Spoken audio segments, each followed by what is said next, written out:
No one should put this many hours into work.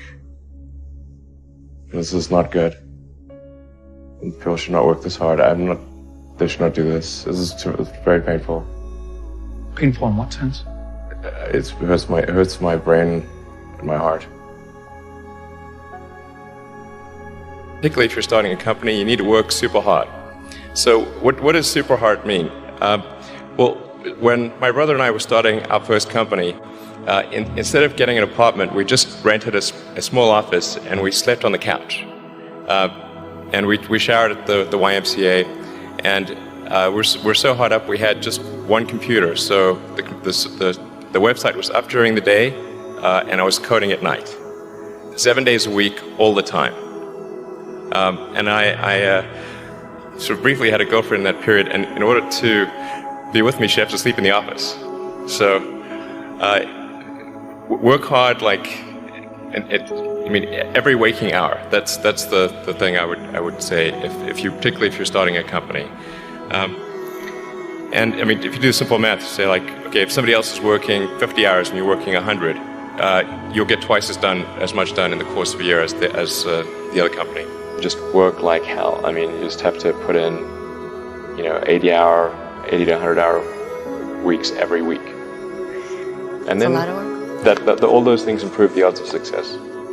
I mean, if other people are putting in 40-hour work weeks and you're putting in 100-hour work weeks, then even if you're doing the same thing, you know that in 1 year you will achieve what they achieve. You will achieve in 4 months what it takes them a year to achieve.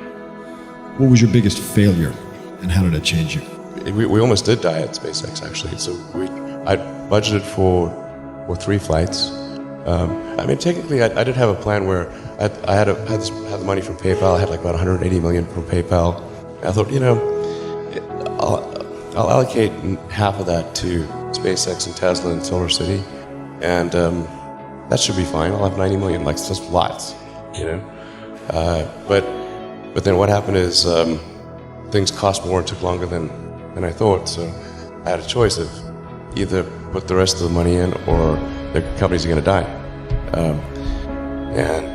So I ended up putting all the money in and borrowing money for rent from friends. 2008 was brutal. 2008 we had the 3rd consecutive failure of the Falcon 1 rocket for SpaceX. Tesla almost went bankrupt. We closed our financing round 6 p.m. Christmas Eve 2008. It was the last hour of the last day that it was possible. We would have gone bankrupt 2 days after Christmas. SpaceX is alive by the skin of its teeth, so is Tesla. If things had just gone a little bit the other way, both companies would be dead. And I had, one of the most difficult choices I have ever faced in life was in 2008. I think I had maybe $30 million left, or $30 or $40 million left in 2008. I had 2 choices. You could put it all into one company, and then the other company would definitely die, or split it between the 2 companies. But if I split it between the 2 companies, then both might die.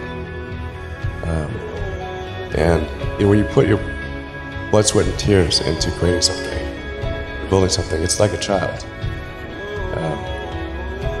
And so it's which one am I going to let one starve to death? I couldn't bring myself to do it, so I split the money between the 2. Fortunately, thank goodness, they both did.